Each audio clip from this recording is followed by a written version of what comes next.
Good evening, everyone. This is Tyler with Drive Thru Therapy, the real sessions where we talk about all things real.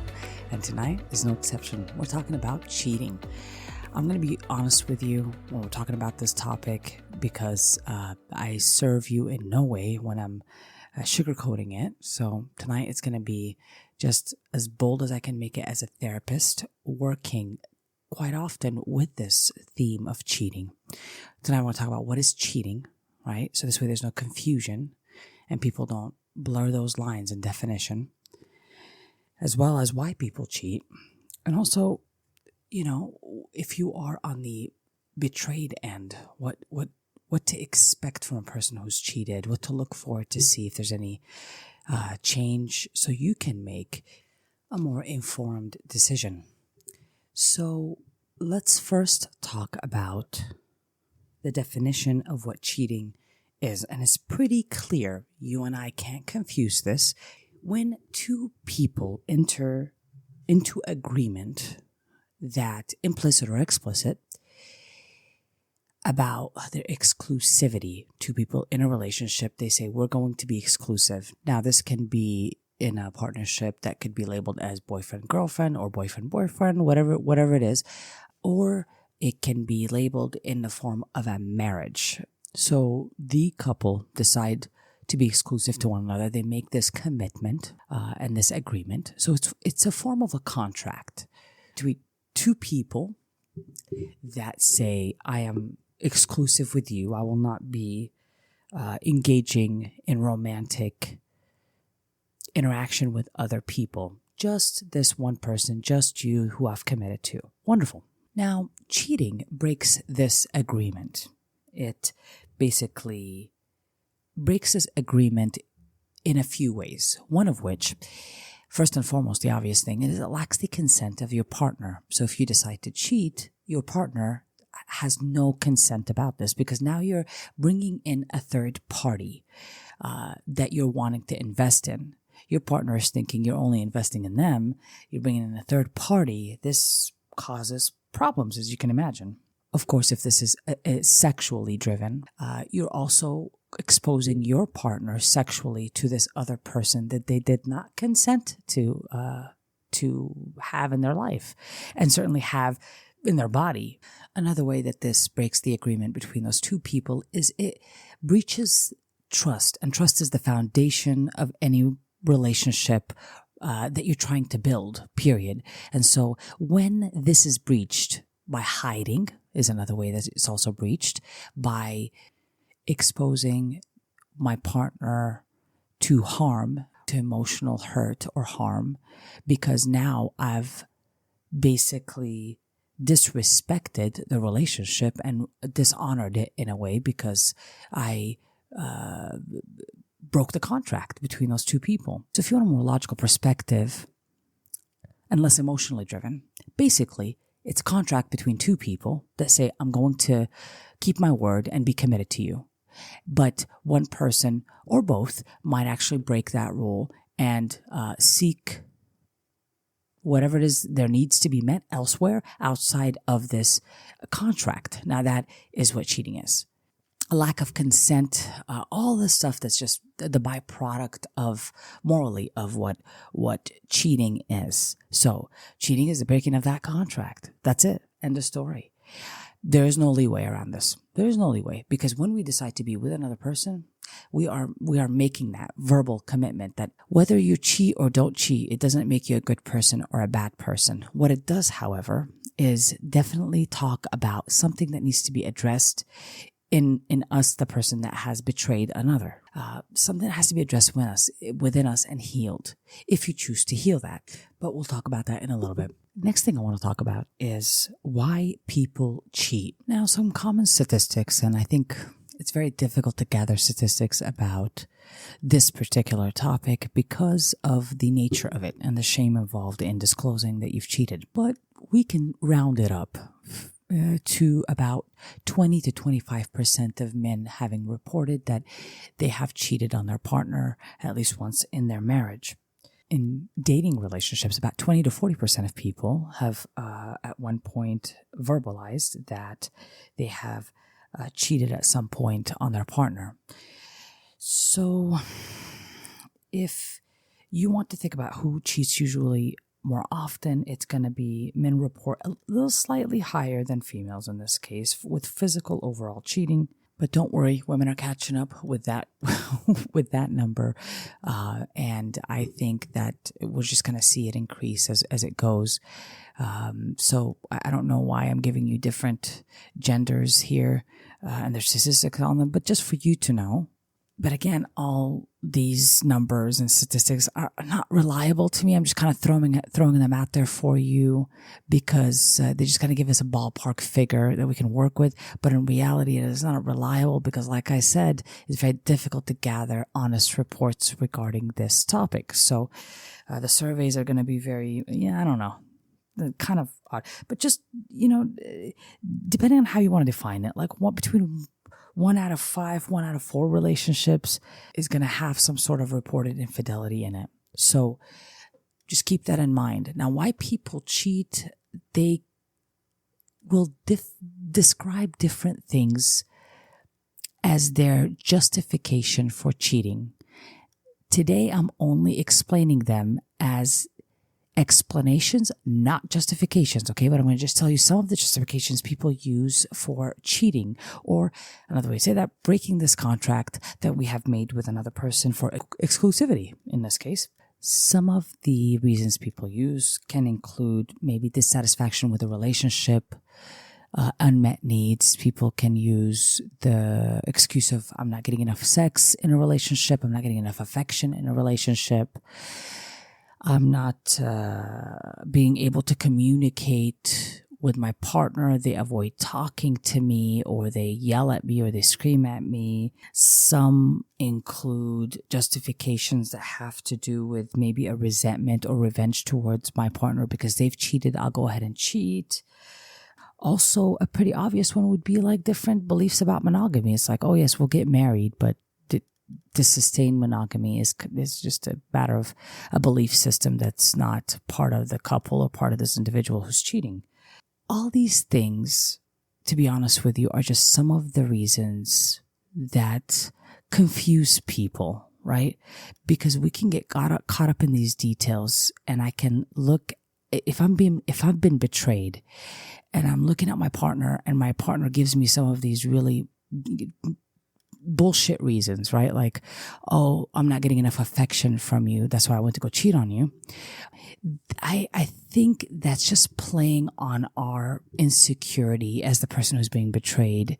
And we can actually think that that's the reason why they went to go cheat. I know a lot of people believe that. Like it's our insecurity with ourselves that makes us believe that maybe I'm not providing this person with what they need, so they went to look elsewhere for it. Now, I don't want to confuse anybody here. I really need to tell you, and I'm going to tell you after years of doing this, okay? I'm going to tell you exactly why people cheat when they decide to cheat. And it is a choice. It is a decision. It isn't the fact that I'm exposed to temptation. It isn't the fact that my needs are not being met. It isn't the fact that poor communication. It's none of this. None of this. All this is just nonsense. It's going to confuse you even more. And if you have low self-esteem, it's going to just impact you even worse. You're going to worry about these details instead of what the problem really is and why a person really cheats. So I'm going to tell you just exactly why a person cheats. Are you ready? Okay. A person cheats for the sole reason dealing with their self-esteem. That's it. That's truly it. The most dangerous person to be in a relationship with, I hear. And I don't remember where I saw that online, but it was just like a perfect statement. And I want to give the proper credit. I just don't remember. But the most dangerous person to have a relationship with is a person who lacks self-esteem. And the reason why is because when they don't get attention, when they are not validated, if their partner's having a bad day, if the partner's not giving them transactionally what they're wanting from them, may it be sex, communication, whatever, that person, their self-esteem is so impacted and low that they, at that point, choose to justify that they meet their needs elsewhere outside of the marriage, the contract that they're with another person. So it's simply their self-esteem. That's it. That's really it. It's the self-esteem. So if a person is very insecure, if you get with a person early on and you realize they're very insecure, that means the second that you don't answer the phone, the second that you don't give them what they want, they quickly threaten to go with another person, or they'll just like, I don't know, give you silent treatment, be unkind or cruel to you. And they keep score on what you do for them or don't do for them because their self-esteem is so low. They need consistent validation and approval. And when they don't get that, unfortunately, that's a person that's more likely to cheat. I know you're thinking like there's got to be other reasons, Tala. I have not seen one more worthy than the one I just labeled for you.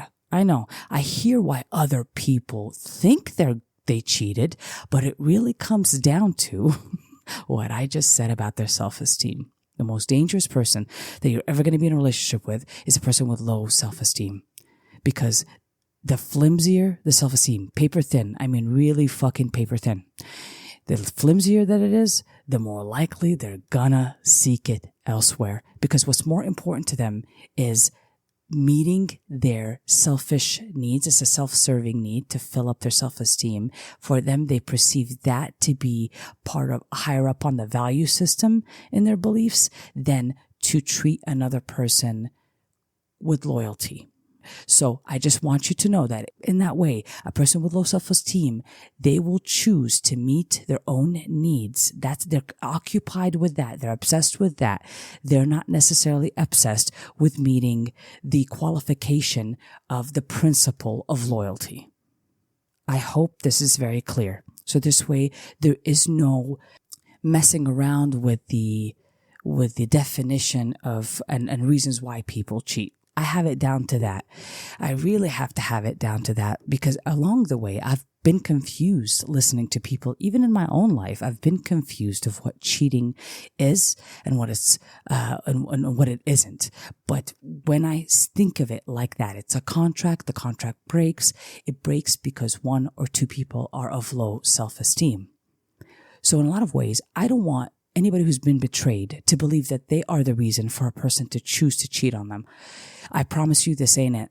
This ain't it. I've done the research for you. I've listened to a whole boatload, maybe a cruise ship load of people to let you know that that's not why people cheat. I promise you that is not the reason. The reason I've just explained is the reason. That's it. Self-esteem. Low, flimsy, paper thin self-esteem. That's it.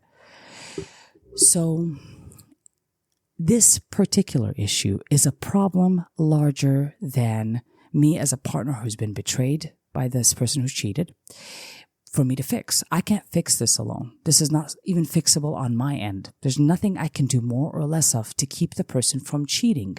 But oh boy, I've seen it where we try, right? We can search up phones. We can look in closets. We can check if there's a perfume on a shirt. We can follow or stalk a person.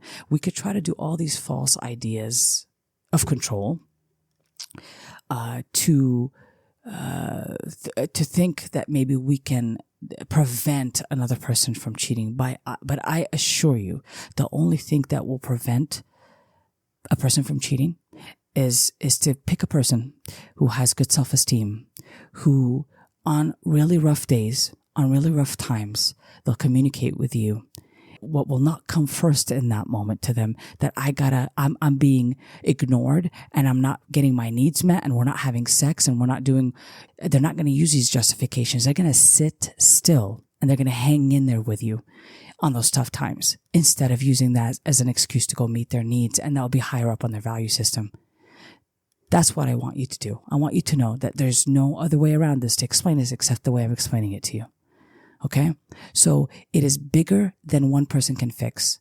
The person who decides to cheat, because it is a decision, right? They must decide to change it. which takes me to the next thing we're going to talk about is like, okay, I'm going to give advice here to the person that's been betrayed and to the betrayer, because I work with both. This is a really touchy subject, but I want to make sure that I give both an honest appraisal of what they need to be doing and what they need to be changing. If I've cheated and I've realized that I've cheated on someone that I'm meant to be loyal with, I want to not lie to myself anymore and say that I'm a loyal person, that I'm a person that can maintain commitments. I need to just admit in that moment that emotionally, I have work to do to build self-esteem that will withstand difficult days and will not betray another human being and betray myself.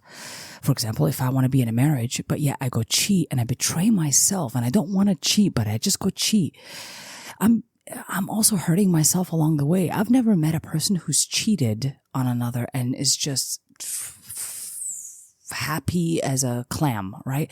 I've never met one of those people. Usually they don't know it, but they are subconsciously not liking themselves because they are in disharmony, because what they think they are, which is I'm a loyal person, a person who makes sure that I follow through with all my commitments. They are not, in this case, a person who does that. And those are contradictory things that reside in that person. I think I'm one way, but I really do something else. If that person has that belief in them and they've cheated, then more than likely they are not living in harmony. They are miserable, but they might appear that they're having a good time, but I assure you they're miserable. And the reason why I tell you this is because I've worked with a lot of them. And I understand it on a deep personal level. There's nobody that's happy if they are in their self lying to themselves about what they do and who they are. The truth of the matter, no matter how much we try to patch it up, is that if I cheated on someone, I betrayed them. I betrayed their trust. I lied to them. I lied to them because my self-esteem could not take a rough day, a rough year, a rough 3 years. And not only that, the worst of it all is I could not confront difficult things, let them go before I decide to go and meet my needs elsewhere. If I'm really unhappy with my partner, I don't keep them on the side and then go find somebody else on the other side and keep both of them at the same time. This tells me I cannot confront problems well. I am in a lot of ways flimsy with my self-esteem and my principles and my values. If something is going on that needs to be addressed within me, that needs to be looked at, because I am willing to avoid dealing with big problems in a healthy way, and I just go run to feel good real quick elsewhere. I have a problem and I need to take a look at that. Especially if you decide to commit, right? If you say, I'm going to get married. Now, if you are not into monogamy, I'm sure there's a way to express it right from the beginning that you want an open relationship and you're non-committal. Go ahead and express that and see if the partner, confront it and see if the partner will accept it and say, yeah, I'm willing to be in an open relationship. But do not promise exclusivity. Give your word in this verbal contract with another person. And when it's not going well, I just go elsewhere to meet that need. And at that point, this contract doesn't matter anymore. No, ma'am. No, sir. That's not, that's not how we do things around here. I want to let you know at this point that anyone is capable of cheating if they're not aware of what they're about to do. And if they're not aware about their self-esteem, they're not aware about how maybe it needs to be strengthened and it is low and they need consistent validation, that they have a fear of being alone, fear of abandonment. They don't feel worthy when they're by themselves or when they're not getting attention. If you don't know this about yourself, more than likely, if the right opportunity arrives or presents itself, you will cheat. So nobody's exempt from this, especially those who just do not know that they have these qualities, right? These self-esteem issues. So it is important for you to know that, because I'm not excluding anyone. I'm not saying there's cheaters and non-cheaters. Oh no, I don't want to separate anybody. We are all capable of it if we are practicing this honesty with ourselves. So it's not necessarily the low self-esteem that's going to make us cheat. More than likely, it is the fact that we don't know we have low self-esteem and a strong need for approval that's going to make us cheat. Does that make sense? So if you know that you have low self-esteem and you're working on it and that you are conscious and intentional about healing this, that's going to look different for you. And more than likely you're going to practice self-honesty, we hope. And when you're about to feel that you're going to cheat, you're going to stop yourself because your value system will supersede the feelings of insecurity. Right? So if your value system says that loyalty is number one for me, even if my self-esteem is down, then at that point, you're going to be driven by loyalty, by the principle of loyalty. I hope that's clear. So we're all capable of it, especially if I don't know that I need these things: validation, approval, attention, if a constant, right? And how these things affect me emotionally when I don't get them. If I don't know that, I'm going to cheat. Okay. So I'm going to give advice to the person who's been betrayed. If you've been cheated on and you're considering, what do I do with this partner? I really hope that you do seek, and we have a lot of resources these days, but one of them is kind of the idea of a fair recovery. There's specific therapists out there that specialize in that area of a fair recovery. There's workshops out there, but I want you to not do all the work of trying to keep the marriage or the commitment together. If the partner who's cheated is not making the effort to bring everything together, then it's only you that's going to try to bring everything together, and eventually this will backfire. It will not work. The person that betrayed is the person that needs to be seeking ways to amend this, to make this right. I often see the person that's been cheated on is the person that's seeking couples therapy and seeking to have big, difficult conversations with this person to address that. But the person who's cheated at times may not be compliant. I need you to see that. I need you to see that if you are on the betrayed side, that it is bigger than you to fix. And the truth, albeit difficult to digest, is that in fact this person is not making the effort to repair this in any way. And I just need to accept it as is. And most of the time, that is the case. It's very difficult to bring the trust back between two people, especially if a person who, like I just told you, a person who cheats has low self-esteem. So they're going to have difficulty making reparations because, let's say, the person that's been betrayed consistently wants validation and a sense of security from the person that has betrayed them. Are you kidding me? That's going to be almost, I don't want to say impossible, but damn near impossible to get that level of consistency and accountability from a person who's cheated, especially with their self-esteem. They want they want attention. They want to be the center of attention. That's why they seek it. So to be diverting the attention to the person that's been betrayed, for them, that's a very difficult act. Now they're not worried about meeting their needs. They have to be concerned of meeting the needs of another. This is what I commonly see. Now, it doesn't mean that a person who has cheated cannot change. Man, oh man. Yes, we can change. We can change. But like I said, it has to be intentional. It has to be a conscious effort that the person who cheated has to make to develop and build a sturdier self-esteem, to understand why they need that much attention. So this way that this self-sabotage does not happen again if they ever try to get into a relationship with anybody else, or to maintain that relationship with the person that they're with. They need to understand the dynamics of that a lot better and figure out where the wound is at, explore that a little bit more, and then work through it to rebuild self-esteem. Again, what didn't matter to that person is the principle of loyalty. The principle of courage didn't matter either, which is one of the most important virtues here. If I'm not happy in a relationship, why don't I just tell this person I'm not happy with you anymore and let them go? Why? Because it requires self-esteem and a high level of courage and respect for myself and the other person, to let them know that we're just not compatible anymore and that I have to let them go. But because I don't want to face difficult conversations and I don't want to do it, my self-esteem just won't allow me. I might even be greedy a little bit. I want to not lose having a home where there's a partner in it and that they meet the needs in some ways. I would like to meet the needs of sex, for example, with another person. I want it all. I want to have it all. I don't want to release anything for the highest good of everyone. No, I want to have it all. So a big, strong element of that will be greed as well.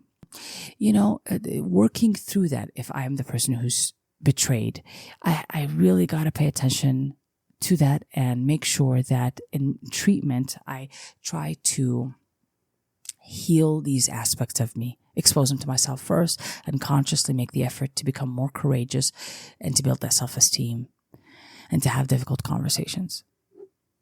I didn't let that person go. I didn't say, hey, I don't want to hurt this person. Let me let them go and then see, what the other relationship is gonna show me. I decided to have both. That needs to sound greedy. Best way to say that. Not a judgment, but an observation. I really like this topic, and although it is sad, it reveals a very common human condition, which is a lowered self-esteem. That's all this cheating business really means. But in a moment, our self-esteem can hurt another person. And what we do matters. Think of every action that we take. Every action is a drop of water in a pond, and it has its ripple effects. When I hurt, for example, let's say I'm married to the mother of my children, and I hurt this woman by cheating on her. This woman who's a mom might now be hurt, in pain. Her self-esteem is in shambles, and now she's going to neglect the children, and this will affect the children later on as well. I've created this ripple effect, right? And then these children are going to grow up and have their own children. God knows what they're going to, do with that, how they're going to raise them based on their past. So I have such a powerful effect with my actions, and each action is a drop in a ripple effect that it has. It has a ripple effect that I cannot contain. Once the drop is done, the ripple effect just keeps going. I cannot contain it.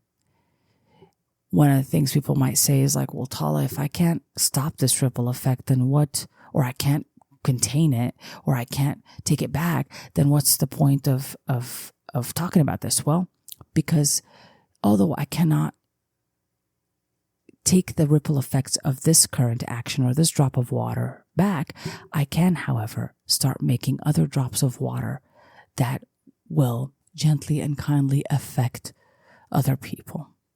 So the more of those drops of water I make, now I'm starting to do some amazing things. That's what change is about.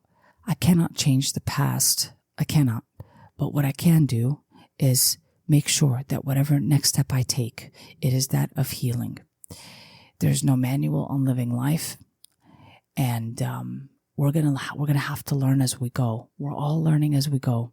Just remember that we don't have to be perfect, but when we are not perfect, the ones who are labeled courageous are the ones that confront their imperfection and make it better. Make the proper adjustments, amends, accountability that is needed to make it better, at which point the trajectory of that future ripple effect changes. That's what I want for everyone. That's what I want for myself. Thank you guys so much for joining me tonight. I'm sending you love and light. And remember, friends, loyalty is a decision, not a feeling. This has been an episode of Drive Thru.